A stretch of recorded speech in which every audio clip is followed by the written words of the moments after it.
అష్టసిద్ధులు అంటే ఏమిటి? ఎలా సాధించాలి? అష్టసిద్ధులకున్న ప్రత్యేకతలేమిటి?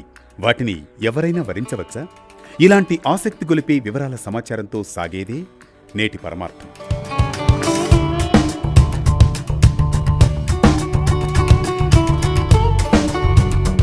అష్ట అంటే 8. అష్టసిద్ధులు అంటే 8 సిద్ధులు. సృష్టిలో పంచభూతాలు భూమి, నీరు, అగ్ని, గాలి, ఆకాశం. మానవునిలో కన్ను, ముక్కు, చెవి, నాలుక, చర్మం అనే పంచేంద్రియాలతో పాటు మనస్సు, బుద్ధి, అహంకారం అనే మొత్తం 8 ఇంద్రియాలను జయించిన వారికి సంప్రాప్తించే దివ్య శక్తులనే అష్టసిద్ధులు అంటారు. మార్కండేయ పురాణం ప్రకారం దత్త చరితంలో శ్రీ దత్తాత్రేయుల వారు అష్టసిద్ధులను తన సంతానంగా ప్రస్తావిస్తారు. తన భక్తులకు అష్టసిద్ధుల అనుగ్రహం తప్పక లభిస్తుందని అభయమిస్తారు. ఈ అంశంలో ముందుగా మనం అష్టసిద్ధుల్లో 8 సంఖ్యకున్న ఆంతర్యాన్ని, పరమార్థాన్ని తెలుసుకోవాలనుకున్నట్లయితే మన సనాతన ధర్మశాస్త్రంలో 8 అనే సంఖ్య మాయను సూచిస్తుంది. ఇందుకు సంబంధించే భగవద్గీతలో అష్టసిద్ధుల గురించి ప్రస్తావన ఉంది.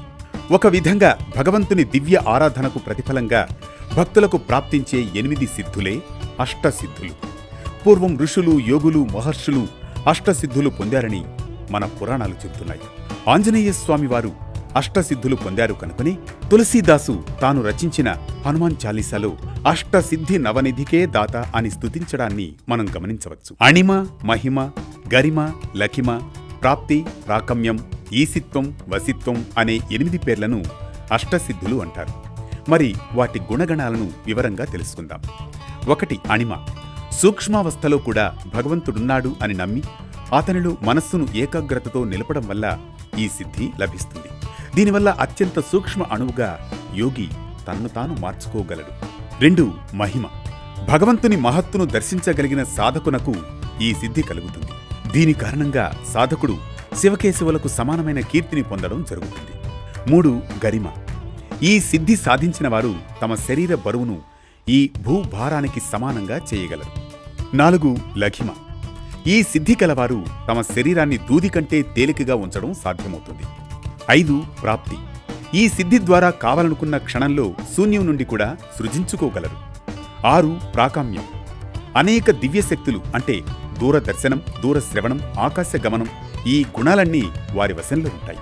7. ఈశత్వం. ఇంద్రాది దిక్పాలకులను కూడా నియంత్రించగలిగిన అధికారం వస్తుంది. 8. వసిత్వం. సకల జీవరాశులు వారు చెప్పినట్లుగా ప్రవర్తింప చేయగలిగిన శక్తి. పతంజలి యోగ సూత్రాల ప్రకారం ఈ సిద్ధులు కేవలం యోగం ద్వారానే కాక ఒక్కోసారి జన్మతః కూడా సిద్ధించవచ్చు. మంత్రబలంతోనూ సాధించవచ్చు. ఒక్కోసారి దివ్య ఔషధాలను స్వీకరించడం ద్వారా కూడా వీటిని పొందవచ్చు. అయితే యోగ సాధకుడు మాత్రం ఈ సిద్ధుల భ్రమలో పడితే మోక్షమనే అసలు లక్ష్యానికి దూరమైపోతాడని కూడా హెచ్చరిస్తాయి పతంజలి యోగ సూత్రాలు. ఇక మన పురాణాలను పరిశీలిస్తే ఈ అష్టసిద్ధులను కలిగిన వారు 2. ఒకరు హనుమంతుడు, మరొకరు విఘ్నేశ్వరుడు. వీరిరువురికి అష్టసిద్ధుల మీద పూర్తి సాధికారిత ఉందని, వీరిని పూజించినట్లయితే భక్తులకు ఆయా సిద్ధులు అతి సులభంగా అనుగ్రహించబడతాయని ఓ విశ్వాసం. ఇది అష్టసిద్ధుల గురించిన పరమార్థం.